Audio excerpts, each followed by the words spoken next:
ตาเดมาอุบโอบางตันไข่วันเหมือนได้ก็ย้อนว่าหัวคอที่ในก็คาไปเลยปันใบเนาะอีเหนือวันเหมือนได้ก็เป็นก้นหนุ่มเป็นวันก้นหนุ่มเนี่ยจอมหนังอันผู้ปิดปางเขาเหลอใส่ตัวล่าเขาเหลอเลยสลังในกายเขามาตัวอันเป็นลุงป้าหยานเขาสั่งสอนไว้ได้พอก้นหลวงแลลูกอ่อนผัดกันเมืองไตเมืองนารับสิ่งเอานั่นเนาะก็แทงคองมันเจ้าไปตลาดถือแต่สังเจอว่าก้นหลวงแลก้นหลวงก็ผัดกันเนาะลูกอ่อนต่อลูกอ่อนก็ผัดกันว่าไหนรับสิ่งการับสิ่งผิดเปลี่ยนทั้งสู่ทั้งจานเนาะ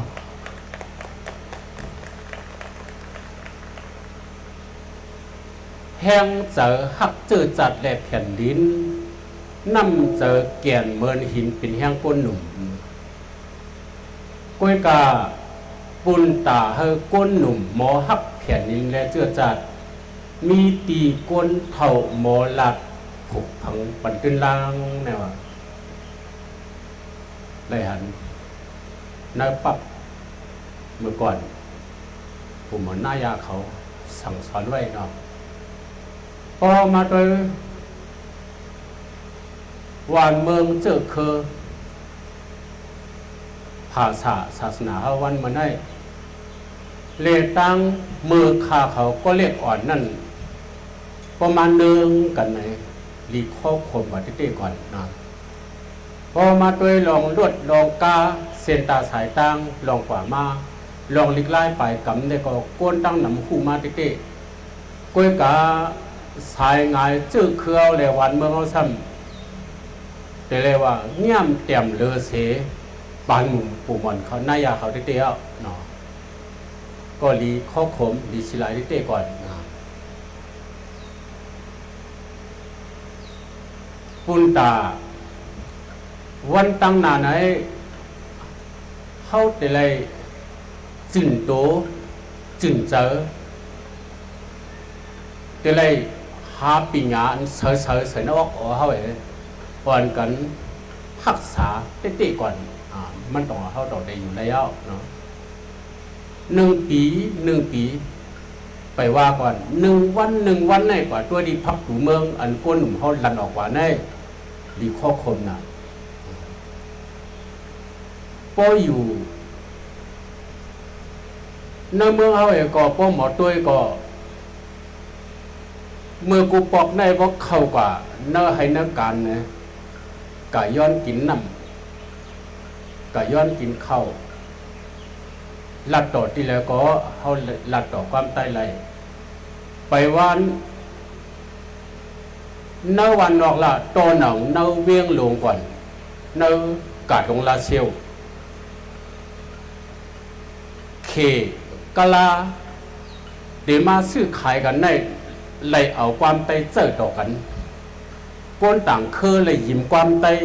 เจอต่อกันซื้อขายต่อกันวันเมื่อเหลียวซ้ำใต้ต่อใต้ก็เดี๋ยวซื้อขายต่อเลยเจอความเบิ่นหิมความเบิ่นลัดต่อกันต่อแล้วข้าวตังหมก30 ปีหมกขนาดไว้เนาะตาได้อยู่ว่าแท่ง3 ปากปีไปว่า3 เฮงโพเฮงปีมันก่อนไหนลูกอ่อนเฮาวันเมื่อไหร่ลีไข่ใจวนตัวแล้วก้นเท้าเขาก็ลีไข่ใจวนด้วยทีเดียวเนาะเป็นคือเกาหลีเจอสู่เก่าเฮาหาตามดตังเสียงไงตื่นตัวเลยจื่นตัวจื่นเจอ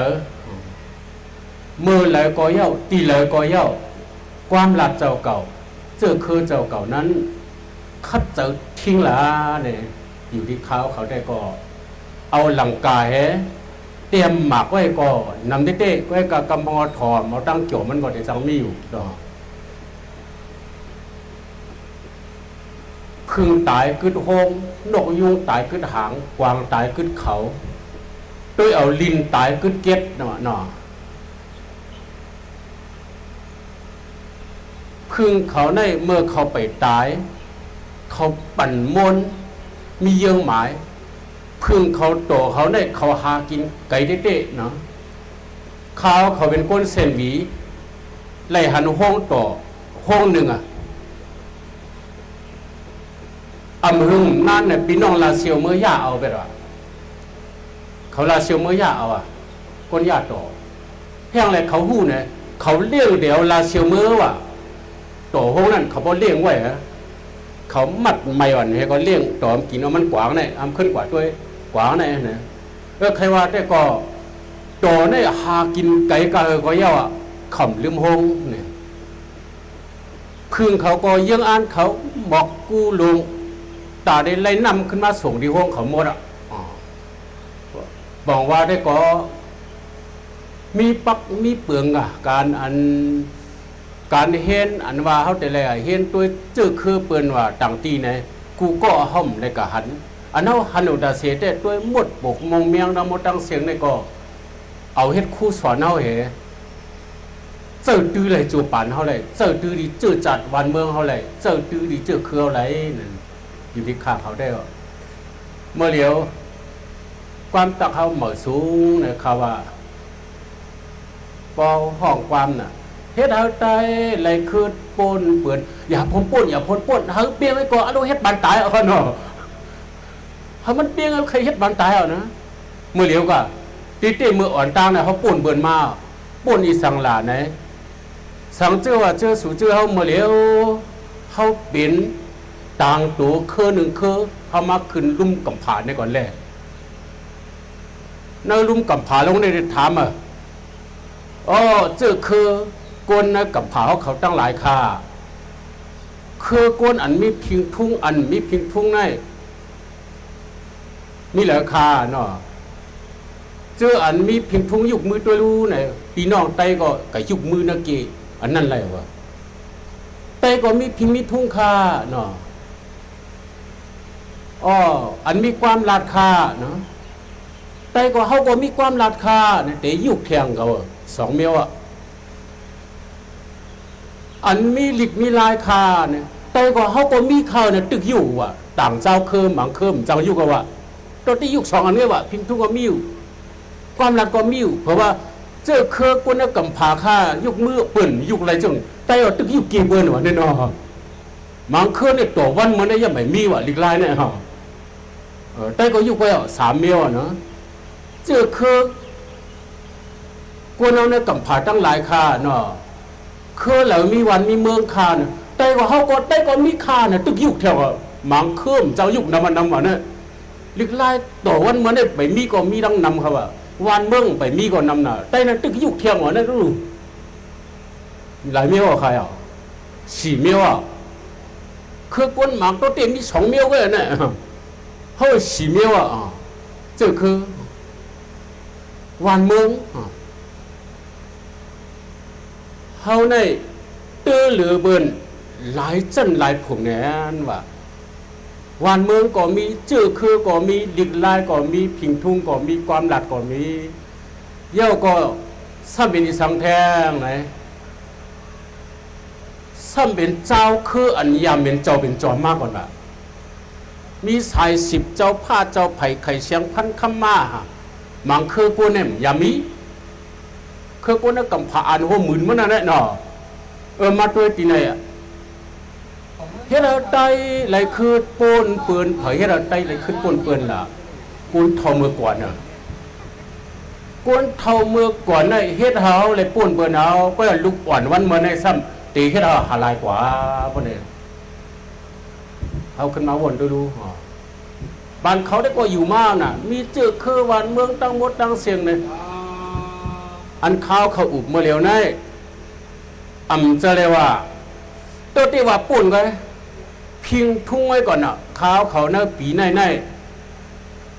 ขึ้นคุกจะไรวันออกว่าเนี่ยเป็นวันคุกจะไรว่าเป็นวันคุกจะไรข้าวเมื่อพ้องออกว่าเนี่ยปุกท่าภาษามานก่อนปุกท่าภาษานำหนาเนี่ยกำผาเนี่ยว่ามาด้วยเนี่ยก็ในภาษาลองพวกท่าภาษาดังใต้เนี่ยมันเปลืองห่างกันนะ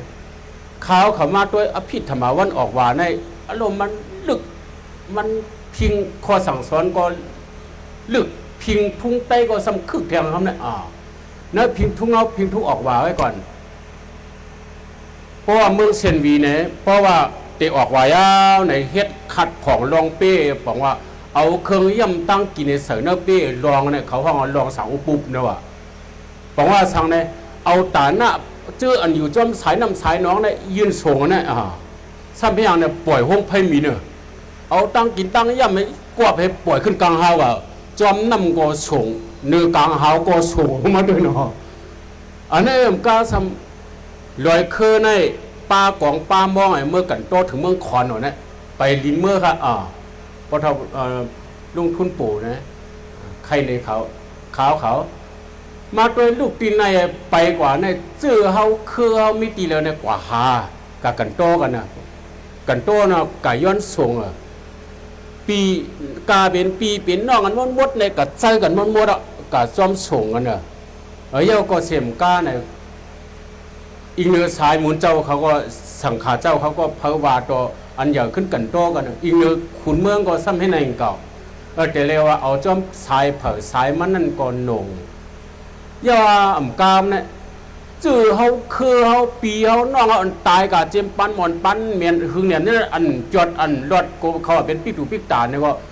กาจอมคุกใจแฮนซ้อมต่างตัวมันมือออกว่าทางนั้นอันลิบก็ใครกันอันตายกับจอมใครแทงฮะเย้าก็แม่เนี่ยมีทางป้อยมหาตุกในทางวันนะมือออกวางไว้เนาะ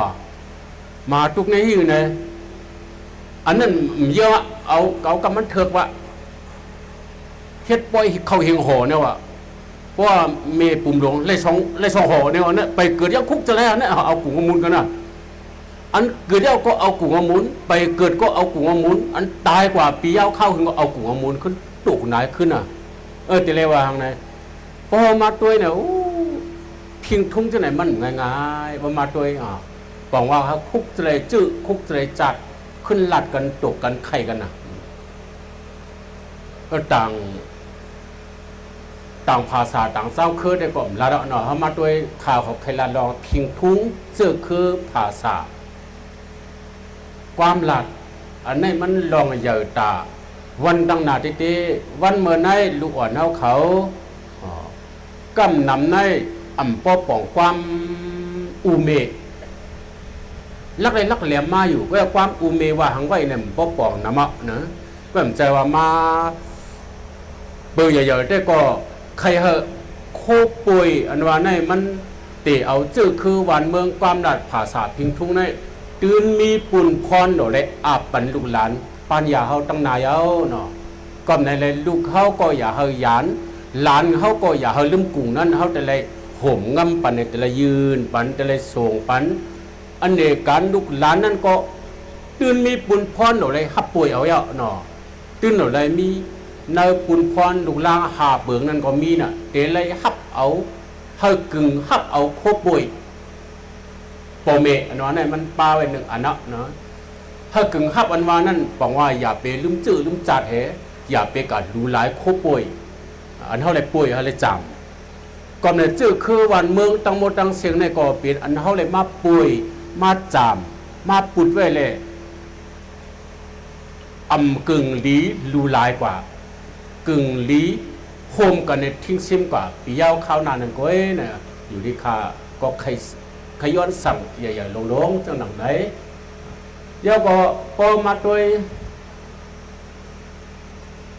เหมยสูงอันมาก่อนในหน่อเหมยสูงนะอันข้าวคู่ลีๆเนี่ยเหมยสูงเนี่ยเป็นตัวไม่ขึ้นอย่างเหมยสูงนั่นพอหนึ่งปีมาเพราะเหมยมันโค้งกว่าเหมยมาวันนั้นอันเหมยเก่าโค้งกว่าเย้าขึ้นเตี้ยนเหมยมาหยอดเหมยมาเพราะว่าเหมยก็สูงเนาะเดี๋ยวจะเอาตัวเตรียมไว้น่ะขึ้นมาน่ะใหญ่ก็ซ้ำใหญ่มาสูงก็สูงมาตัวมันสูงก็เหมือนกันกาขันมันก็สูงขึ้นมาหนึ่งปีเนี่ยกาขันร้อนมันก็ใหญ่มาสังเจ้าไอ้หมักล่างก็เมื่อปีกายหมัก10 ลูกพอเที่ยงปีได้มาหมัก20 ลูกก็โหมมันก็กัดมาใหญ่มา พอมาด้วยเหมือนจึกคือวันเหมือนในเด็กก็เหมือสูงห้าขึ้นอย่างเหมือสูงเด็กอุบอยู่ไว้กันหนาหางเล็บเตะข้าเขาว่าน่ะ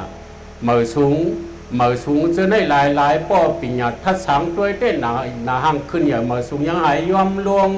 ด้วยรู้มังก็ด้วยนาปงเอาเศร้าทรงก็บรรยามะยาผินปินไปให้ญาท่านบ่มักบ่มือลงเนาะมาสูงได้ก็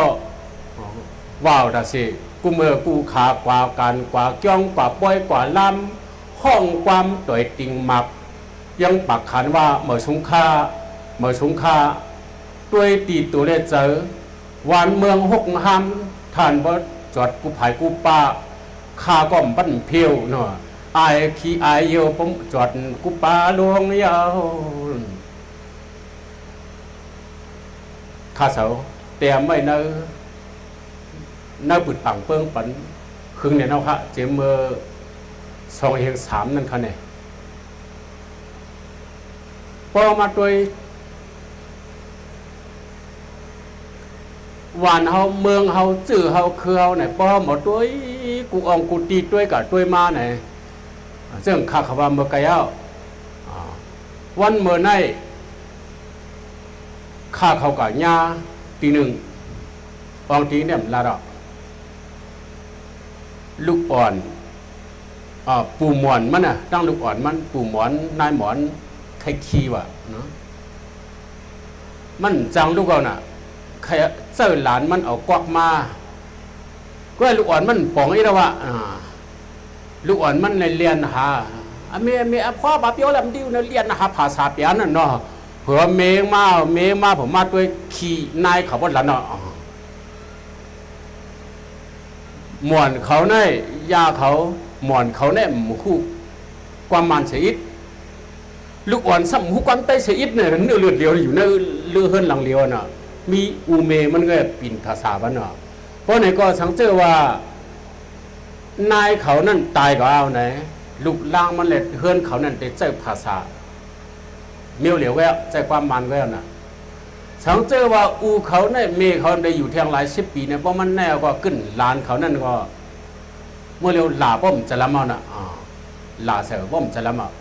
บอกว่ามันมีเจอลีเลยจะมันผู้ที่ป้องเอาน่ะหลาความไต้เฉิมจะละเมาใครข้าเขาใครว่าได้ก็ลิกลายความหลัดมันทิ้งหนังกันเขาอะลิกลายซ้ำเขาก็มีนำหนาลิกเก่าลิกมอนลิกอ่อนลิกลวงลิกปานเหม่อเบื่อเยอะๆแต่ลูกหลานเมื่อนาก็กึ่งลิกทิ้งซิมตังโมดอ่ะมันเหมือนเจ้าลิกลายเขาเนี่ยมันเหมือนเจ้าหือเนี่ยเหมือนเจ้ากวนเฮินเขาอ่ะเหมือนเจ้ากวนเฮินเขาลีเจออันเท่าเนี่ยก็ตึกอยู่ดีกินวานอยู่อันหนุ่มๆออกมาก็ตึกปุกซานเอาว่าไหนได้เข้มเนี่ยเนาะเมื่อกวนนอกเมืองเขามาหันลิกเก่าเขาเลยจัดเฮ็ดดีน้ำลันเดี๋ยวก็เฮ็ดปังตันไข่เฮ็ดปังพ่อลิกนี่เขาเนาะเมื่อปล่อยปักปีเซนวีค่าคำในเมื่ออะไรเฮ็ดปังตันไข่ปังพ่อลิกนี่คนนอกเมืองก็ยองอามชื่อหือไงลิกเก่าจะไหนเนี่ยมันมีอยู่ต่างเจ้าคือก็มีอยู่กูเมืองก็มีอยู่ก็กำนำเป็นป่าเหี่ยวไปแล้วเป็นสังแข้งก้อยว่ะเป็นลูกแววว่ะบอกว่ามีคนหูมันมิเจอคนหูมันก็เมียคนอ่านคนเห็นมันก็เมียคนสอนมันก็เมียเลยห้องว่าเป็นป่าเหี่ยวแวะป่าเหี่ยวลิกเมื่อก่อนนั่นน่ะเขาสามารถตกเจอว่าไตในซอมไปชื่อป่าเหี่ยวตึงมีเจออยู่เกาเกมกแต่นายก็ตึงมีเจอตึงหลัดความเร็วเนาะบอกว่าลิกเก่าเขาเนี่ยอ่านโฮปักปีเมืองมันก็เมื่อเหลียวตึกเจอตึกกันอยู่เพราะไหนก็บอกว่าลิกเก่าเนี่ยไปตายลิกเหม่อปันเหม่อก็มาแทงวันนั้นก็เข้มนั่นน่ะเนาะลีเจอลิกเก่าก็ย่อลิกเหม่อก็ย่อหลุดอ่อนกันทิ้งซิมเฮาก่อนกันเจอดีกว่ามังเมียวในข้อความหลัดเฮาถามว่ามันมีเนี่ยมันมีไว้ในลิเก่ามังอันเฮาซ้ำถามว่าเป็นความหลัดเปื้อนเนี่ยย้อนไปว่าเมื่อนั่นเจ้าคือไตเนี่ยก็มันยิ่งใหญ่แห้งเลย เจ้าคือต่างคือเนี่ยเลยเอาความลาดเท้าเนี่ยกับเจ้าตั้งนำตั้งหลายไวมาย้อนเบอร์ห้ำหู้เลยพอดีขึ้นมาควักออกว่าหาระอันเบิ้นเจ้าเล่ห้ำขย่อมใครเอาเนี่ยมันมีดังนำกันเนาะลีจะได้ก็เท่าหลูขึ้นเจ้าขึ้นก่ะ ขึ้นเจ้าขึ้นเฮากำนำในอันขึ้นเอาเจ้าขึ้นเนี่ยบ่เจ้ากับโค้งออกอันเหมือก็อันโค้งออกมาก็ริ้วเฮ็ดออกมาก็กะมังอันมังในเฮาหลูเลยขึ้นนั่งอันเก่าอันเหมือเฮามาหาด้วยเพราะว่ามันเมี่ยวไหนก็เฮาขึ้นเฮ็ดออกแทงไรนั่นน่ะเนาะพอมันมีเนี่ยก็เก็บเจ้านั่นเพื่อบางตีมาอันซ้ำความลาดเฮาในมันมีตีป่องอันอ่อนอันอิดอันเหยอะอันหลงตัวอย่างมันก่อนน่ะสูเก่าเฮาฮาขาเขอเจอจุ่มกอหมูมุกในวันเลยเนาะต่างเจ้าเคิมยังมันจังขี่ในก็ไปเก่ามาแล้วงีงอไว้น่ะเนาะเพราะว่าสูในบอกว่าผักปุ้นเนาะสูเก่ามาเป็นนั่นเก่าเป็นหนึ่งก้อยน่ะเพราะว่าเขอเนี่ยดูเป็นสองก้อกะว่าเป็นผักปุ้นน่ะเนี่ยเขอนะเขอเนี่ยนะมันทำไก่ปลาน้ำเหลวเนี่ยเขอนะเพราะว่าขาเนี่ยก็เป็นสองก้อยก็ว่ามันชื่อผักหน้ามีแบบไก่ๆเนี่ยขาป่ะเนี่ยว่าขาก็สองก้อเขอก็สองก้อห้าก็สองก้อเนี่ยเพราะว่าห้าเนี่ยป้าเจ้าเก่าเนี่ยห้าเนี่ยป้าเจ้าเก่าเพราะว่าเขอเนี่ยปลานาเนี่ยก็เพราะว่าขาเนี่ยตั้งปุ่นนั่นนะใครว่าได้ก็มันพอมาหาด้วยเนี่ยมันจะคิดจะควักมันมีตีป่องไว้น้ำอ่องผักอ่องมันนะข้าเขาความหลัดกะลองอย่างได้ลิกไล่ก็อย่างลิกไล่เนี่ยพอมาตัวอยู่ที่ข้าเขากับควักหาลิกเก่าขึ้นมาตัวในกะข้างามันต่อถึงไว้ก็ซัมบริตกเจอคนเมื่อก่อนเขาเฮ็ดไว้มันเหมือนเจ้าหมักกองน่ะหลั่นสามกำเมลิกไตเนี่ยเมลิกเนี่ยบอกว่าเมเนี่ยเป็นอันเกิดลิกเนี่ยมันเกิดมาดีเมมันน่ะมีตีเลล่ะเนี่ยมีเป็น5-6-7เมกะข้างง่าเนี่ยเมอะไรเป็นเมข้อนี่เนี่ยพี่น้องเขาจำบาด้วยเขาแล้วกะข้างง่ากะข้างง่าเนี่ยเป็นตีเหลวเขาเนี่ยเป็นตีในขนาดกะข้างง่านะเพราะจะสร้างง่าเนี่ยข้อเนี่ยมันเนี่ยเอามาเป็นตีลิ้นค่ะนั่นเป็นเมลิ้นเนี่ยเอากะตื้อตั้งเลยจ้าซาหญ้านะจ้าซาหญ้าตัดท่านาเป็นลิ้นก็ว่าสำเอาลิ้นตั้งเหลือเนี่ยไล่ตุ๊ดไปเอาลิ้นตั้งเต๋อเนี่ยเต๋อตาท่าหน้าอันนี้เนาะเขาโฮมกันไว้3 ลูกตาท่าหน้าเนาะป้าผ้าม่าเนี่ยลิ้นทำเหตุการณ์เป็นเมปากนะครับเอาปากสิ่งสดดังเหนือดังเต๋อเนี่ยจับกันเนี่ยป้าผ้าม่าเนี่ยเนาะว่าเต๋อ3 ลูกขนาดป้าผ้าม่าเนี่ยเขาสามมันเนี่ยเป็นโฮมเมกันแล้วนะเป็นเมปากป้าผ้าม่าย่าล่าเนี่ยทำ3 ลูกเนี่ยทำเอ็นนั่นลิ้นอะไรเขาเนี่ยลิ้นเพชรเหมือนกันเขาเนาะย่าล่าว่า5เนี่ยมันเต๋อดีแล้วปากก็มันเต๋อสังก็มันเต๋อว่า5เนี่ยเต๋อเอาเสียงรอดเสียงปุ๋งไว้หายก็ป้าว่าเนี่ยป้าเสียงปากโฮมินมันฮีกอหลีพอกำเพชรมันเนี่ยผังหางมันโฮมให้ปืดที่ไหนก็พอเพชรมาน้ำเกลียวว่าเมลีเลียเนาะแมวเนี่ยนะแมวว่าเนี่ยไม่เป็นตัวสังภูมิเดียวเหมือนจะนำคำมะเมลีเลียมันพอมาตัวไหนอังกฤษเนี่ยก่อนเนี่ยมันตั้งลิกไตเนี่ยประมาณเนืองกันลีเนี่ยย้อนว่าเนื้อกำผาเนี่ยอ่อนนั้นเจ้าอังกฤษนำเลยกาหันลิอังกฤษจันสูงเวทตีเตว่ามันเนืองลิกไตยังจันสูงลิอังกฤษก่อนก็ที่อยู่จันสูงเนี่ยลิกไตเนี่ยมันมีเป็นเตอร์ตีเหลาขึ้นเป็นเซลล์ปิดมันหมดตัวเมมันเนี่ยแต่อะไรปิดมันหมดพอตัวเพชรมันซ้ำเป็นปิกมันหมดลิกไตเนี่ยมี2 ลายไว้ปองอันปิดแลนปิกก็น่ะเพราะว่ากะข้างง่าเนี่ยปองเอาคอเนี่ยขีบกันเนี่ยกะเอาปิดแว่นง่าเอาปิดแว่นเพราะว่ากะเนี่ยก็ขึ้นปิกขึ้นไว้เกิดกะเมลีเลียตังหักก กะในเมลิเดียเนาะเพราะหักในจับแฉเนี่ยเหมือนเช่นว่าจังงะเมลิเดียเนี่ยจังงะวานเมืองงะเนี่ยเป็นงะเพชรเนี่ยหู้ลิเลียเนาะก็ให้พออันเพชรเนี่ยเป็นอันปืดอันเพชรเนี่ยซ้ำเป็นอันปิกเมมันซ้ำเป็นอันปืดที่แล้วปิกที่นั้นปืดที่ปากปิกที่ปากอ่ะเพราะนั่นเหมือนเช่นว่าจะจับป้าเมลิเลียวะเนาะจะจับป้าเป็นสังเนี่ยเป็นป้าเนี่ยจับป้าเป็นบอกว่าปืดที่มันปืดที่ปากแล้วเพราะว่าขึ้นปิกไหนเป็นป้าเพชรนั้นมาเพชรไว้อะพอมาตัวเนี่ยแต่เลยว่ามันสูงจันมันสูงใส่อังกฤษเพราะมาตัวเหมือนเจ้า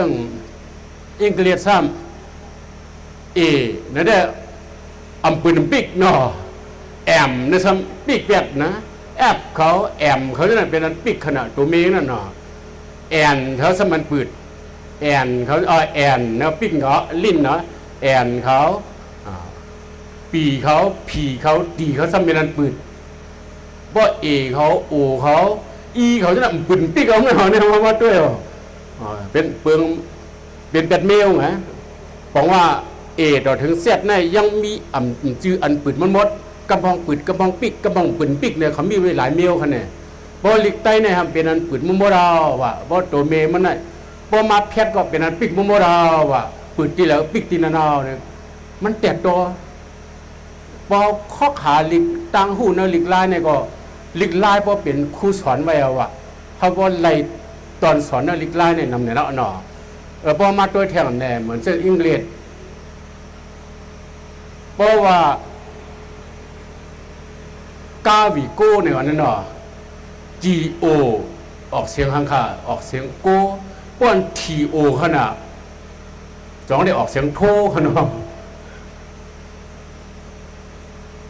ว่าTO ซ้ำออกโทค่ะว่าGOซ้ำออกเสียงโก้ขนาด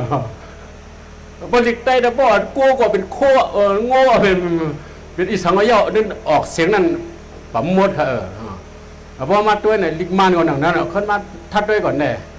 เหมือนเจ้าหนังจำเนื้อก่อนอ่ะเพราะกล้าจำเนื้อการเพราะข้าก็เป็นขานเพราะหญ้าก็เป็นญาณเพราะก็เป็นอ่านเองก็เพราะเป็นว่าขนาดว่าเขาเรียกว่าหวานขนาดเพราะเป็นไม่นิ่วเขาเล็ดปานขนาดเขาเตรียมเนาะเพราะเป็นมีขนาดลายเตรียมเหมือนกันนี่ลีมีเป็นเล็ดปานไว้ขนาดมันไม่นิ่วเล็ดปานกันเนาะว่าเล็ดปานเนาะพี่เราขนาดเนาะพอมันเนื่องเลยลิกต่อลิกเขามันเนื่องต่อกันอ่ะพิงทุ่งดอกพิงทุ่งเนื่องกันด้วยความหลัดดอกความหลัดเนื่องกันด้วยไหนโอ้ครูหมอเขาในสังเจอว่าเขาอายุยาวต่อเมื่อเร็วว่าไหนถึงอันเขาก็หันเยอะเปื้อนเนี่ยถังเรียกเจอเคอเจ้าเก่าถังเรียกลีลาเจ้าเก่าได้กึ่งลียบควันอยู่บนอีสังวันผมย่อมไว้ก็ตึกหลุดเป็นตามห้องหมอกนั่นก่อนเนาะก็พยายามเจอเคอวันเมืองภาษาลีลาไปกำกลุ่มทนอาปันเฮาตัดเต็มก่อกุมลุมลาไว้ตึงมาพิษกันเว้ยตึงมาพิษกันเนาะตึงมามอกันเนาะกำลังชุดเอากันตายก่อนเนาะลีไล่10อาศักชื่อคือเอาลี10อาศักวันเมืองเอาลี10อาศักพิงทุ่งเอากว่าหลูไล่เฮ็ดหมอยาปันกูก็ยาวนะความหลาดพิงทุ่งชื่อคือ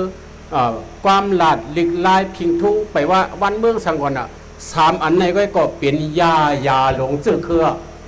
เพราะว่าเจอคือเขาตึกยอมเจอความหลัดพิงทุ่งลิกไล่3อันนี้ดิกไหนโตถึงลายเหงปีเมืองก็เขามีวันหายไรเพราะว่าเจอคือเขาเจอความหลัดเย้าเจอลิกไล่เย้าเจอพิงทุ่งเขาเย้าเนี่ยก็วันเหมือนนั่นเป็นวันเปียดอ่ะเจอคือเขาก็ได้ก่อยวันนั้นเอาเนี่ยอยู่ที่ข้าเขาได้ก็ใครสั่งลูกหลานเขาคนหนุ่มเขาแห้งๆได้ก็ลองในแห้งๆยาวเนาะกว่าอยู่ตีเหลือกว่าอยู่เมืองไหลก็รักษาพิงทุ่งเจือเครือล่ะอย่าไปอุกอย่าไปอายเนาะพอมาด้วยไหนข้าเขาเพราะว่า สังเจอคือไตเฮาในเมืองหนังพี่น้องร้อยเมืองหนังปะอูปะเนี่ยเมียกว่าจะมาแล้วครับว่าหายจะมาแล้วสังเจอว่าเขาสมเหมือนจังเขานั่นว่าเนี่ยจึงเหมือนจังปะอูปะเนี่ยเขาในคืนเดียวจะมาแล้วคืนเดียวจะมาแล้วสมาคือล่ะที่ปองชื่อล่ะสังเจอคือเนี่ยมันเหมือนเขาเนี่ยมันเบี้ยวอ่ะอันว่าที่หายนั่นสังเจอเครือในสมองหักเขากันจึงเขานั้นได้เขายังหลดคอวะพอมาตัวหลงคอเนี่ยก็ปืนน้ำไปตันไตเนี่ยคอปตายอ่ะขอมปด้วมมุนเจ้าก็คออ่านมุนอ่านเฮียงมันคอปันตะการเนี่ยเยาว่าปางตันใครก็พิดหมอกกันมาคอปันหน่อคอปันที่เดียวว่าผู้ใหญ่ก้นลงก็ปันพุดกันฮอกอันถ่อมก็นอนในถ่อมจุกไอ้ถ่อมนั่งไอ้ถ่อมฮอนข้าก็หันเนื้อปังลูกปังฮอก้นโอฮอปันดูอ่อนนี่ได้ก้นเมืองนั่นเหลือก้นเมืองในจุกตักเล็ดลูกถ่อมก้นหลงในก้อนหนึ่งก้อนจึงจูมองลงกว่าหนึ่งก้อนจูมองลงกว่าเล็ดพัดสมดุมดึกลงมาตัวเขาในถ่อมสมถ่อมเอาตั้งหูดุมหางกล้วยมกขนาดเขาฮอปันกันนั่นเนาะเปิงอย่างแต่ก็เมื่อนามาในหลุยอมลองถ่อมลองฮออีเดตื้อปันลองเฮ็ดดีเฮ็ดวานั่นอิดเงี้ยก็สมมติใครว่าแค่มาว่าก็ฮอปันกับอ้ามกันโลจิลิโกมือฮอแค่มามีสังก็กลมจังไข่เอาไปในกันดูจังไข่ออกมาด้วยไปพวกข้าป้อมฮอแค่มันลีป้อฮอแค่สมกับอ้ามไปแถวว่าเอาน่ะปลามีมันยิงกันโดนนี่เหรอตีเขาเคยยิงกันน่ะแค่ลูกเห็ดมันยิงกันได้มันเหรอกวยว่าซุ่มเข้าละลายการติดตั้งก็ปันคาไปซุ่มเที่ยงก่อนนะเผื่อเขาเข้มหนามันยิงกันได้ทำเนี่ยตีเขาหลวอ่อนกันเฮ็ดน่ะอ่อนกันโต้งอ่อนกันหนึ่งเฮ็ดก็อย่าไปเฮ็ดเผยเฮ็ดมันพวมกันเฮ็ดน่ะพวมกันเฮ็ดเย่าก็เจ้าหนังว่ามาไกลอ่ะปอกลหลวงเล่นลูกอ่อนผัดกันเมืองไต้รับสิงเอาอันนั้นปอก้นหลงต่อก้นหลงผัดกันก็หนึ่งแขนรับสิงเอาลูกอ่อนดอลูกอ่อนผัดกันก็หนึ่งแขนขานเจ้าเนี่ยแต่ก็เอาความคู่หมอลุงปังหยันเขาในเสเสือเจอเสือคอ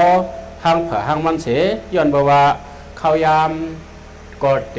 มีแทงตั้งหนำเลยผู้ดันใครเขาหลายๆก็ตีมาตั้งหนำแล้วเจ้าก็ขว้างบันขาวเขาเหมือนได้ครับเลยย้อนมาเอาเจ้าอินเหย้อนว่าดีจอกเมย์บ่บอก12 มองเนี่ยมีปังตันไข่เลยฮับเขา12 มองตั้งนั่นแหละโมเดลว่า10 มองไป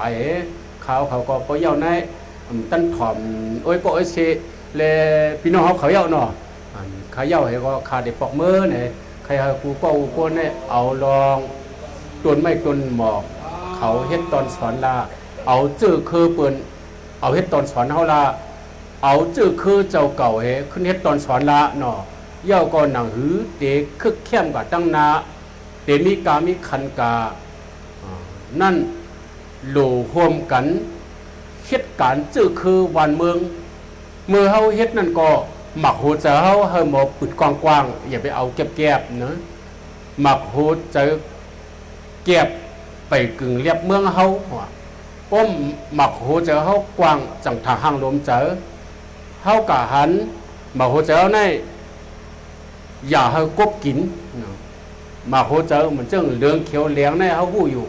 อันตรงวงเหลืองเนี่ยบอกว่าเป็นมาโคเจอเขาเย้ามาโคเจอจินเซอร์เนี่ยก็ว่า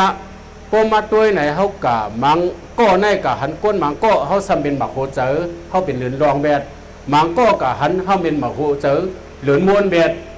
บ่กะหันต่างคือในสมกับจังแบดหันคือในสมกับฮักแบดปะไหนเหมือนจึงมาโคเจอมังผักนั่นน่ะเนาะเยาว่านางเมืองโฮมตุ่มลงในเขาอยู่ก็เร็วก่อมไรปืนอยู่ก็เร็วก่อมไรคือเร็วก่อมไรเขาแต่เลยโฮมกันอยู่เลยมันเหมือนเจ้าหนังใจแขนลำเขาลากกับเมื่อไกลหมอกกูสีห่างลีกูหลงนั่นคือปืนได้กิ่วคือเขากี่ก่อมลีคือเขาเกี่ยวก็เขียนคือปืนกี่ก่อมบอกปืนกี่ก่อมมันห่างซาเปล่าเย้าก่อมนั่นเลยเขาเปลี่ยนเจ้าส่วนหมอกเปลี่ยนผู้ช่วยแถมเพียนดินเจือจากวันเมือง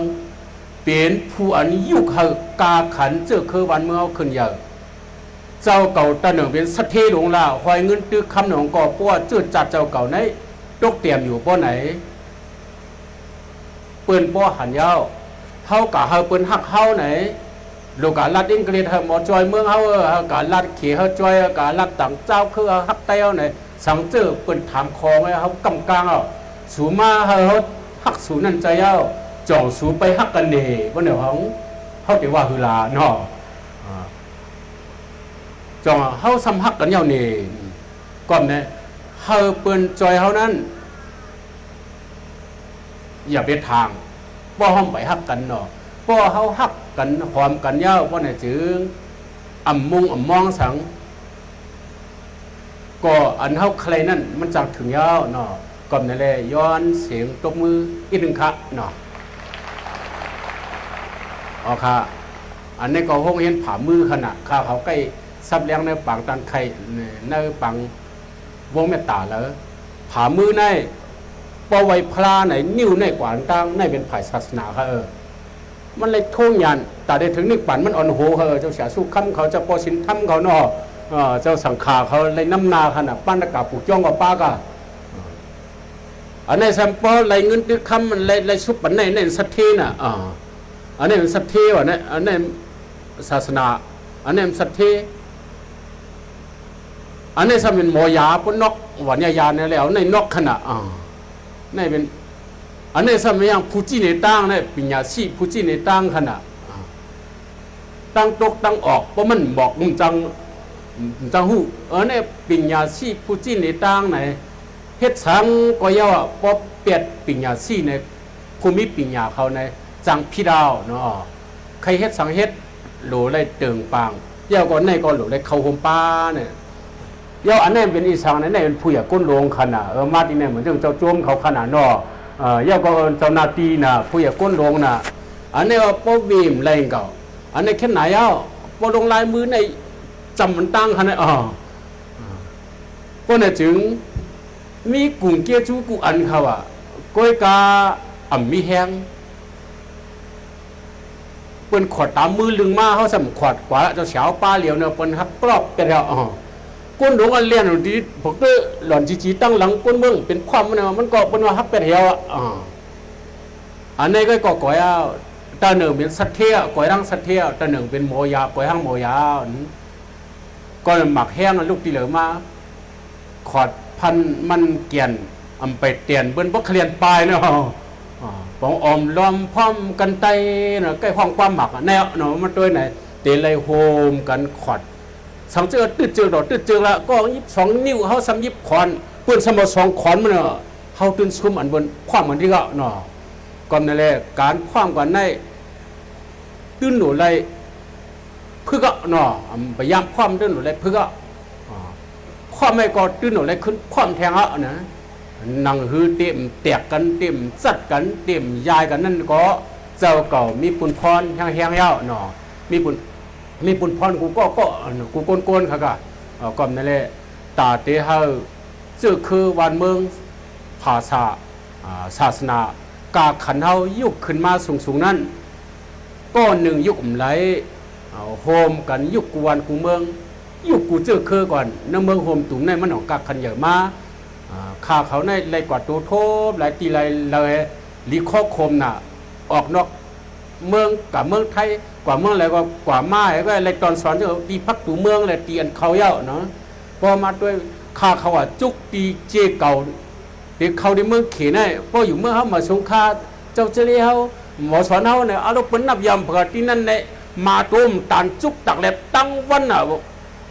ใครเป็นเพราะจุกมดปารังหมุจมันจ้างจุกจันเจไว้เนี่ยปันกวนเมืองเขเขาอันตั้งมันน่ะมันโดนกวนเมืองเขได้เลี้ยงอ่ะเรามีหลอนก็ย่อคนอาคนอังก็ย่อมันมีสุริน่ะเขาเนี่ยเล่กับจุกแต่นานเนี่ยเอามาตัวโอ้กาขันเขาเนี่ยมันตกหมอกกาหือไหนขันเข้ากับตกเนี่ยว่าลีโก้ใครขึ้นกลุ่มนี้ยองกันมันเนี่ยขึ้นขันใต้ตกเนี่ยเพราะใต้มันขึ้นยองเนี่ยมาผมมายองปันเนาะ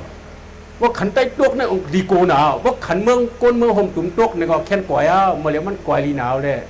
เฮ าหลุเลยขึ้นเมเฮายุกขันเฮานั่นถึงข้าวยามอันดุปักดูปักเจอหลุยุกเอาเนี่ยหลุอ่อนกันยุกเอาเนี่ยอยู่ที่เขาเสมาเข่าโฮมปางเจ้าไหนก็ยินโหมยินโจมเสกูก็กูโกนกูเจ้ากูป้ากูวานกูเมืองเนี่ยอ่อนกันขอดพันมันเกี่ยนกันเสอ่อนกันตุ้งหนึ่งเฮ็ดสร้างเฮก้องสันกันเสมกาก้องสันป้าเปิ้นเจ้าหนังทีนี้คนหนุ่มกูเจ้าคืออันว่านั่นใครเหอะเก่าก้องเมื่อก้องเก่าเฮ็ดเหอะมันขึ้นอย่างบ่สูงกว่าเสกรรมไหนย้อนสู่ปันเจ้าไหนขอดยอดไปความตินเลยค่ะ